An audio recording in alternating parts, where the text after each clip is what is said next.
Salut tout le monde! Alors aujourd'hui nous allons parler d'une thématique que vous allez tous connaître puisqu'on va parler d'illustration. Nous sommes exposés au quotidien à plein d'images. Alors au-delà d'être une passion, c'est un véritable métier. Je vous invite à découvrir tout de suite les coulisses. Venez!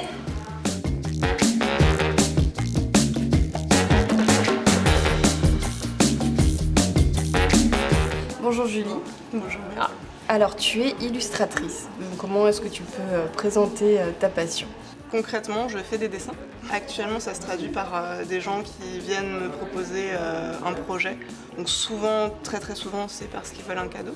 Donc en fait, quand ça se passe comme ça, ce qui se passe, c'est que la personne vient me voir et elle m'explique ce qu'elle veut. Elle m'explique quel est le contexte. Et moi, à ce moment-là, en fait, je vais creuser un petit peu. Donc je vais commencer à lui demander quels sont ses rapports avec cette personne, comment elles se sont rencontrées, quel est le caractère de la personne à qui elle veut offrir le cadeau et tout ce qui gravite autour en fait. Donc c'est plutôt sympa parce qu'à chaque fois c'est des tranches de vie. Et toi ensuite tu prépares des croquis, tu lui présentes et on adapte jusqu'à trouver vraiment le petit truc qui plaît et ensuite c'est parti, une petite illustration et voilà, et le cadeau. Alors illustratrice, métier ou passion? C'est une passion au départ pour moi. Pour beaucoup, c'est un métier, mais c'est souvent très difficile d'en vivre justement parce que c'est une passion. C'est un énorme travail, déjà, comme je te disais, quand tu viens en rendez-vous avec ton client, donc tu lui parles, tu vas déjà prendre en fait ton temps pour cerner ses attentes, ensuite pour traduire ses attentes dans quelque chose qui va être esthétique, qui va être personnalisé avec ta patte, sachant que ta patte à toi, c'est des années et des années et des années de pratique. Donc il y a des gens qui en vivent. C'est ce que j'aimerais faire à terme, mais pour l'instant, c'est pas encore dans mes projets. Alors, c'est un secteur très concurrentiel. Comment tu t'adaptes par rapport à ça? Dans le domaine de l'illustration, c'est pas de la concurrence où on va se marcher les uns sur les autres. Je veux dire, chacun a sa propre patte. Il n'y a pas de confrontation. Il y a juste plein d'artistes différents. Et en fonction de ce que toi, en tant que client, tu vas rechercher, tu vas t'adresser plus à un artiste ou à un autre, tout simplement.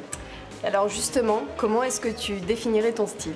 Alors moi, ce que j'aime faire en fait, c'est justement ce que je disais. Ça va être d'aller chercher les petits détails de ta vie, les petites anecdotes, les petites choses et les retranscrire en tout petits dessins. J'ai un trait en général dans mes illustrations, c'est du stylo à encre noire.